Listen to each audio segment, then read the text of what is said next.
Hi అందరికీ welcome back to my channel. పిల్లల lunch బాక్స్లోకి ఇలా టమాటా రైస్ చేసి పెట్టండి, చాలా టేస్టీగా ఉంటుంది. ఎలా అనేది ఇప్పుడు వీడియోలో చూసేద్దాం. ముందుగా స్టవ్ ఆన్ చేసి కళాయి పెట్టేసుకోవాలి.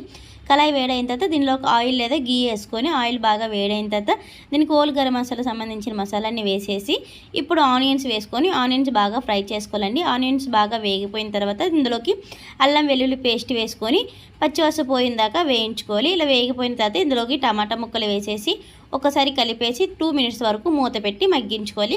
టమాటా ముక్కలు మగ్గిపోయిన తర్వాత ఇప్పుడు మన రుచికి తగినంత సాల్టు, కారము, పసుపు, గరం మసాలా వేసుకొని ఒక్కసారి కలిపేసి మూత పెట్టి బాగా మగ్గించుకోవాలండి. ఆయిల్స్లోకి మసాలాన్ని ఉడికిపోయిన తర్వాత ఇందులోకి ముందుగా మనం కడిగి పెట్టుకున్న రైస్ వేసుకోవాలి.